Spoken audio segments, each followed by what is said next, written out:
Ryan Reynolds here for, I guess, my 100th Mint commercial. No, don't. I mean, honestly, when I started this, I thought I only have to do like 4 of these. I mean, it's unlimited premium wireless for $15 a month. How are there still people paying 2 or 3 times that much? I'm sorry, I shouldn't be victim blaming here. Give it a try at mintmobile.com/save. Whenever you're ready. $45 upfront payment equivalent to $15 per month. New customers on first 3-month plan only. Taxes and fees extra. Speed slower above 40 gigabytes. See details.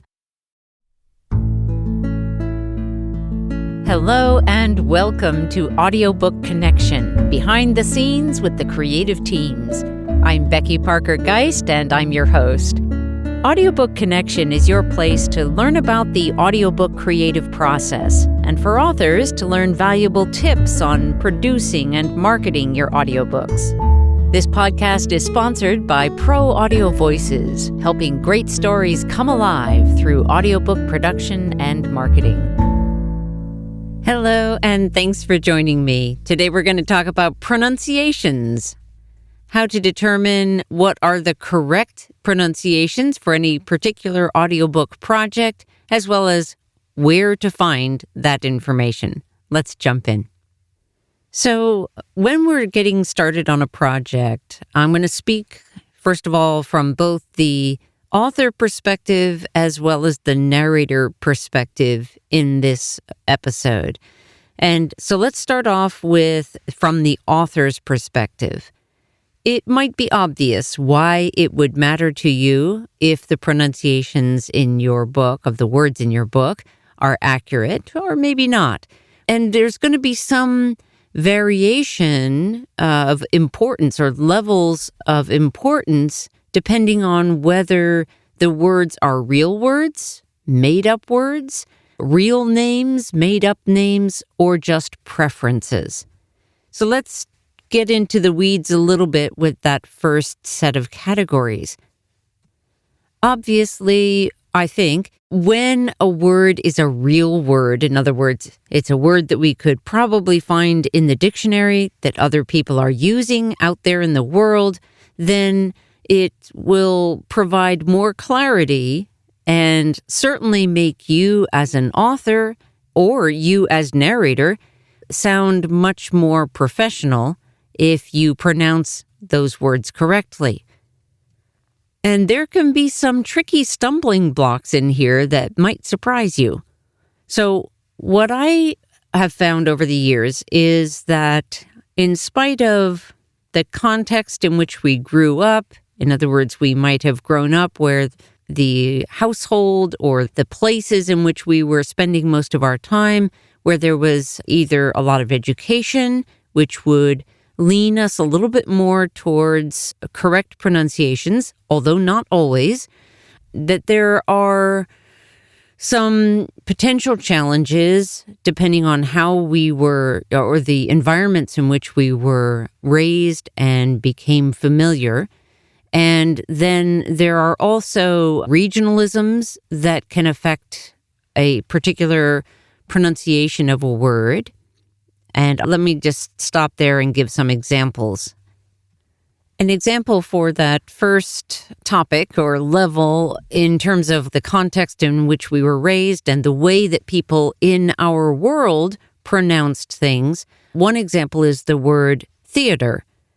There are many people who say theater, and that is actually not a technically correct pronunciation, but it is very frequently heard. And that, I think, is largely based on how people in our context, the social environment in which we swim, how do they pronounce it?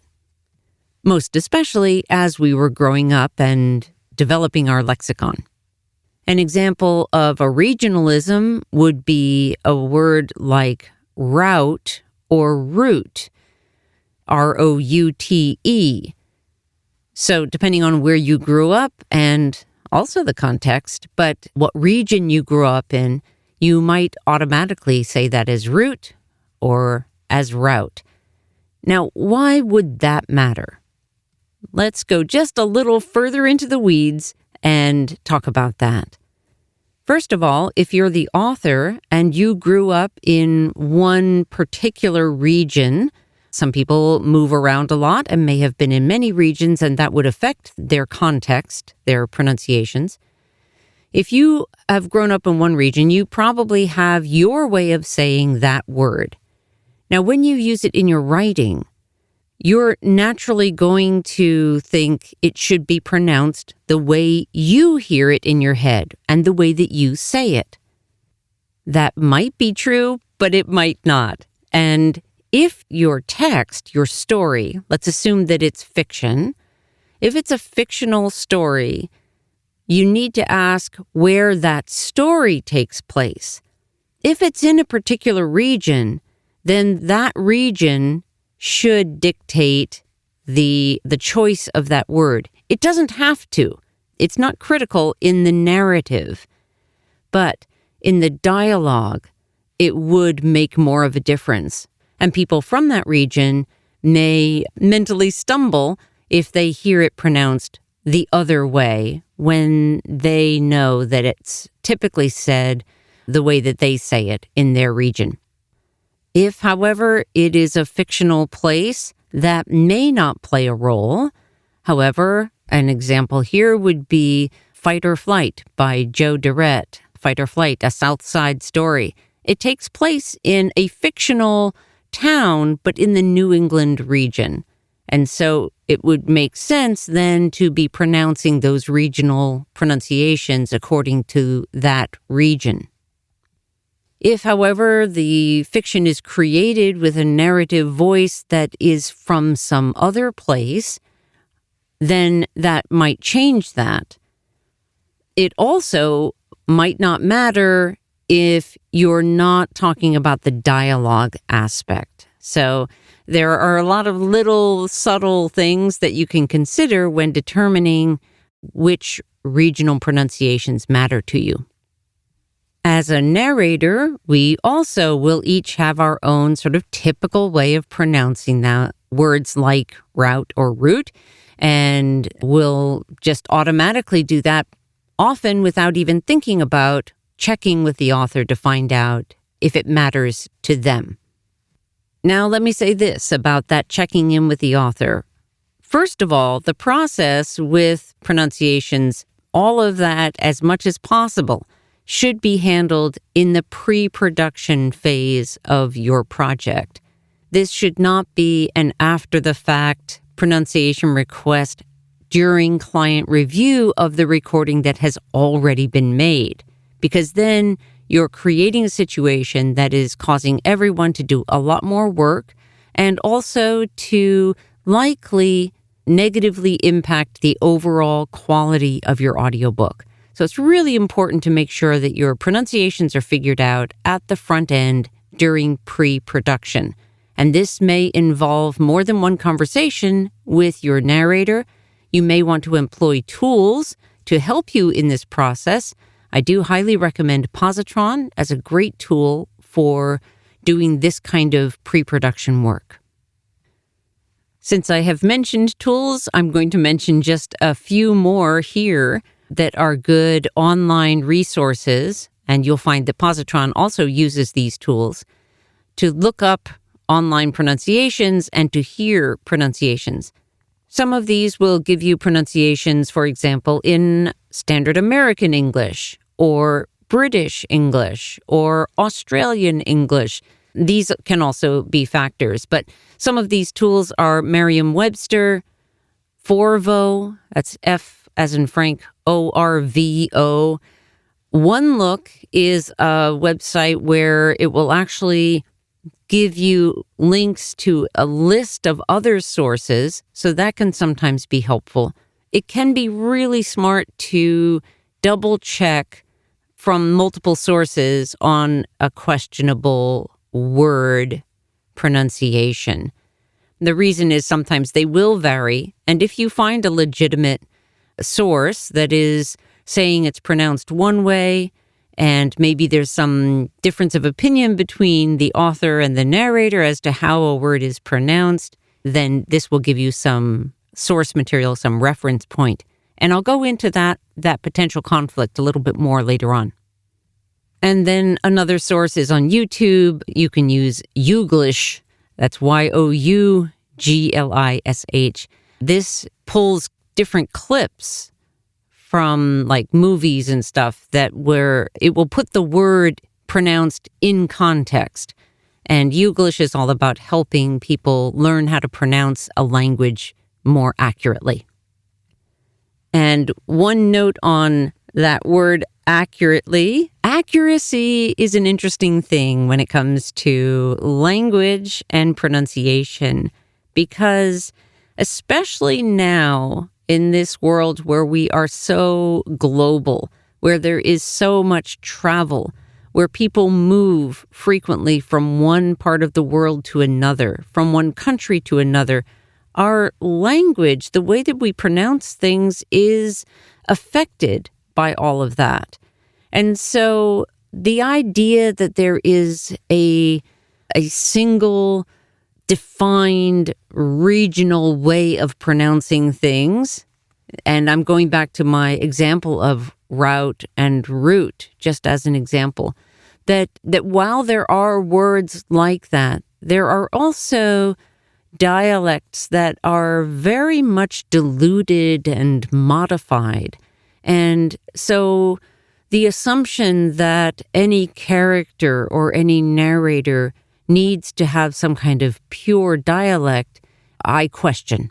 And I just put it out there for you to ponder on your own. Let's take a short pause and we'll be back to get more in the weeds with words. Frustrated by the royalty rates for your audiobook? Annoyed that when the digital distributors say 70%, they actually mean 70% of 50% or 80% of 70%, neither of which is an actual 70%. Wishing there was a way to cut out or at least shrink the middleman. Yet, you want your audiobook listeners to have a smooth and positive experience, and a direct download sale from your website won't deliver that. Pro Audio Voices hears you.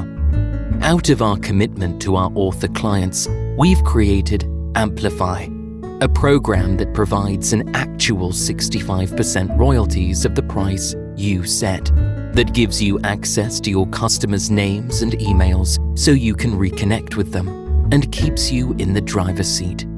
Check it out at proaudiovoices.com in the marketing menu. Okay, so let's talk a little bit about more specific categories of words and also of genres and how these may impact the pronunciations that we choose. And then I want to wrap up with what happens when there's a difference of opinion between author and narrator. Let's talk about characters. We're talking primarily now about fictional characters. In a fictional context, character names may look like any other. I always like to use the name Andrea as a good example, because this particular name, though it is a real name and many people have it, it has many ways of being pronounced. You can pronounce it Andrea, Andrea, a lot of different ways to go with that name.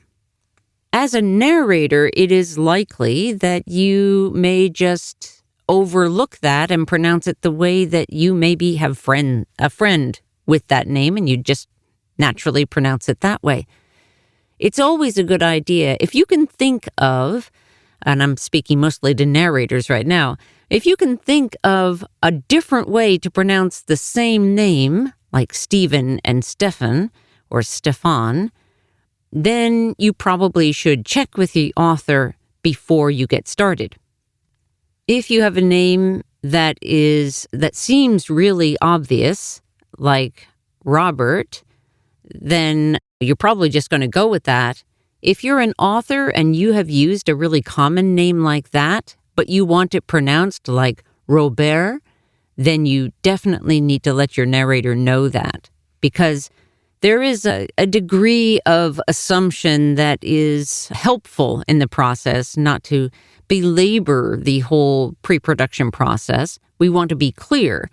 So it's important for any authors to be clear if they are wanting a less common pronunciation of a name to make sure that they communicate that.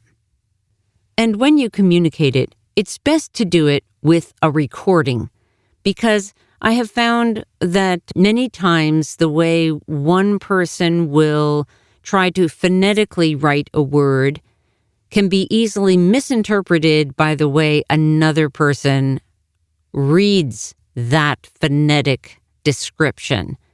There are phonetic dictionaries, but not everyone uses the same one or reads them or even thinks that to go and try and find out how it would be written in that way. I do encourage using recording. And this, again, I want to give a shout out to Positron as a great system for being able to have these short recordings that you can provide so that your narrator knows exactly what you mean when you want that name said.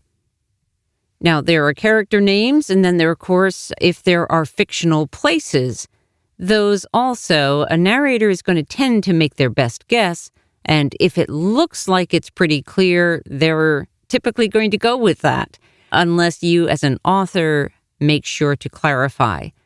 If they're fictional, it may not matter. And this is, again, I'm going to come back to this a little bit, but it's important. If you haven't dealt with these potential conflicts in pre-production and run into them during client review, then I generally recommend that you let it go and let it be the way the narrator pronounced it. And that's not just for the sake of the narrator, that's for the sake of the entire project and the quality of that project. So let's now talk a little bit about fantasy words. So a lot of books, especially in the fantasy genre, are creating whole lexicons, whole glossaries of words that are true for that world. An example is The Mareva of Astareth by Roxanne Bland. Really fantastic book. And just as one example, she uses the word maroon to indicate 10 days, which in that world is equivalent to 1 week. Another example of a fantasy creating a lot of words just for that world that they're creating is Legend of Horion and the Dicentian Blade by Shah Jalal. Here again, a lot of words were created as a part of creating that world. And then another genre where we will often have created words is science fiction. We might look at Unfettered Journey by Gary Bengier. He uses a lot of words that are real, even though they're more in the scientific community. But he does also, in that context, create words like sin jug, which is a synthetic biology jug, which is biodegradable and used to hold liquids. So we have these kinds of words that are created for the world in which we've immersed ourselves.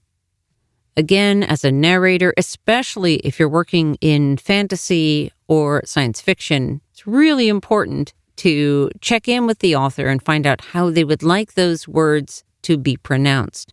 Because sometimes those words, even the created words, are based on some word in the English language that is going to give a flavor of what the word means, and it might not be obvious. So you always want to check. And then even in nonfiction, we'll sometimes see made-up words.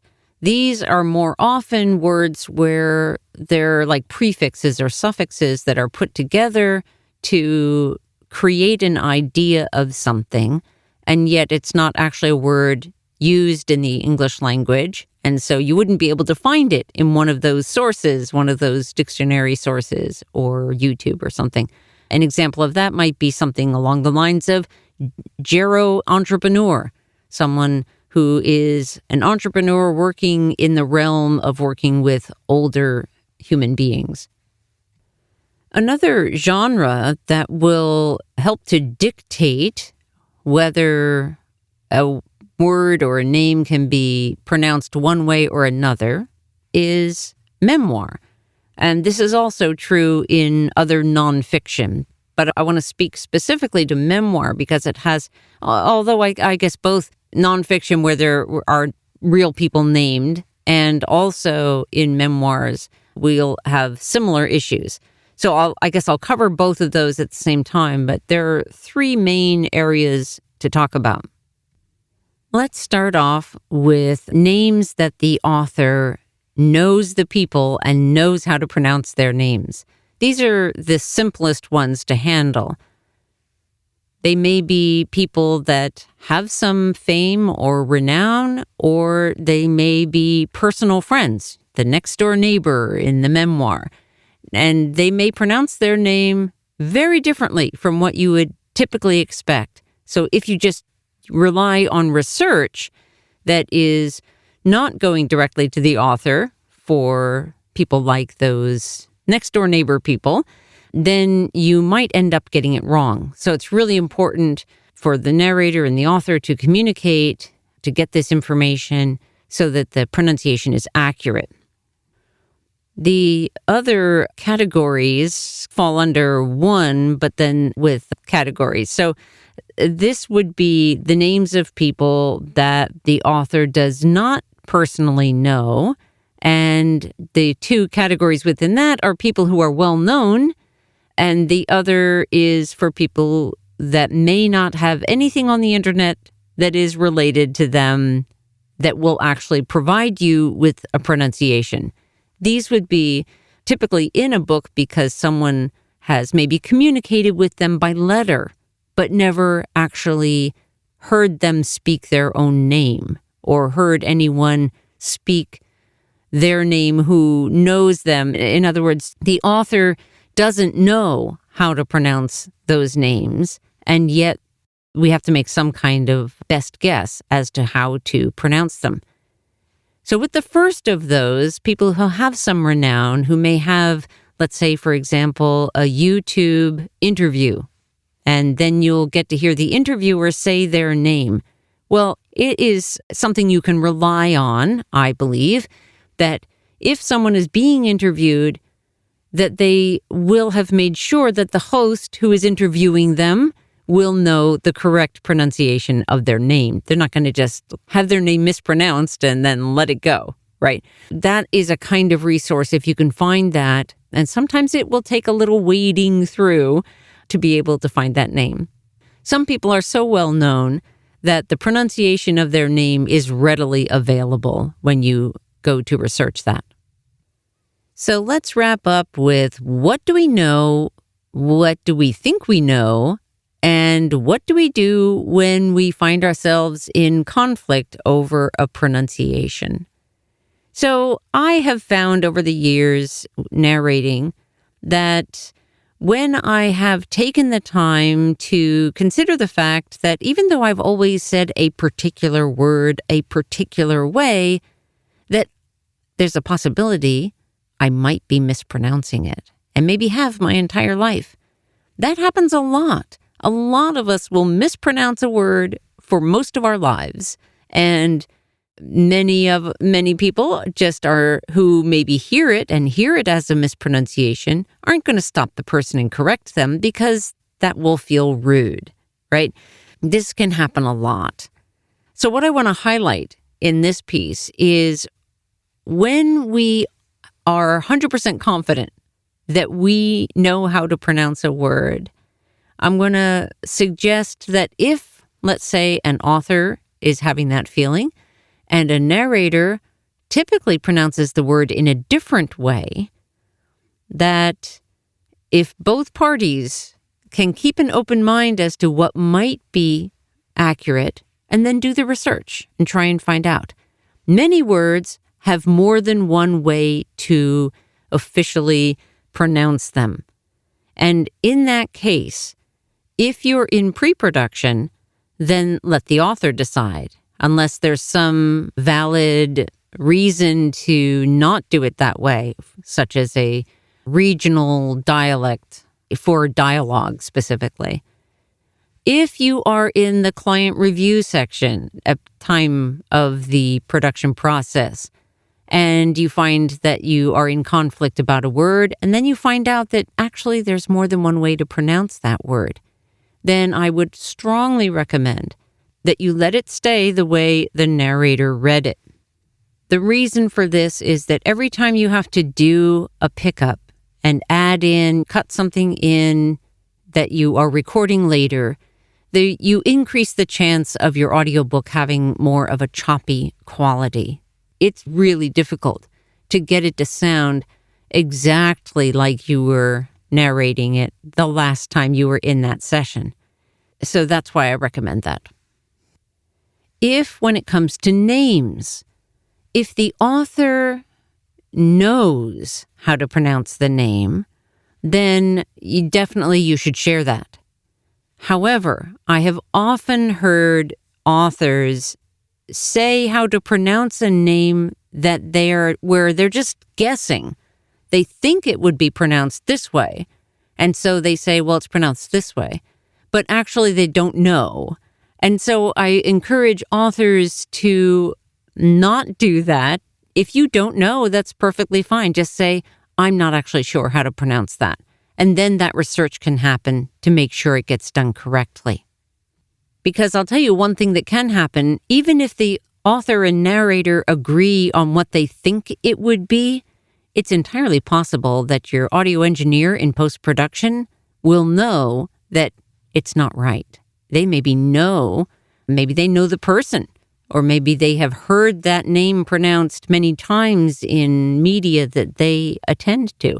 And that it's important when it's a real person to get it right if you can, because you can expect that at least some of your listeners will know, and the whole production is going to be more professional, as well as you're not going to lose that listener when they stumble over, oh, wait a minute, they just totally mispronounced that person's name. They must not know. See, now suddenly you've pulled them out of the experience, and we don't want that to happen. We have also had the experience of having a full book narrated where the book was written as standard American, but the narrator was actually from New Zealand and excellent at doing an American dialect. However, when the book was read, what we didn't realize, no one on the team realized, so that would be during the pre-production, the author, the narrator, when the word hover came up, which came up frequently in that book, that in New Zealand they say it different, like hover. And we had a point at which we had to make a decision about, do we go back in and change all of those? This is science fiction, but it would have involved a lot of additional work. And then, so we were really balancing, was it worth it overall to make that change? Or should we allow that to be a part of the world that was created? And I applaud the author for making the decision to leave it as it was so that we could keep as smooth and clean a finished product as possible. Okay, so I'm going to call that a wrap for today. Thank you so much for being with me to go into the weeds with how to pronounce words. As always, if you have questions, if you have comments, if you would like to reach out to us, we'd love to hear from you. We're at proaudiovoices.com. Thanks again. Thanks for joining us for Audiobook Connection, behind the scenes with the creative teams. Please take a moment to subscribe at audiobookconnection.com. The podcast is sponsored by Pro Audio Voices, helping great stories come alive through audiobook production and marketing. Learn more at proaudiovoices.com. Again, thanks for being with us, and please join us next week.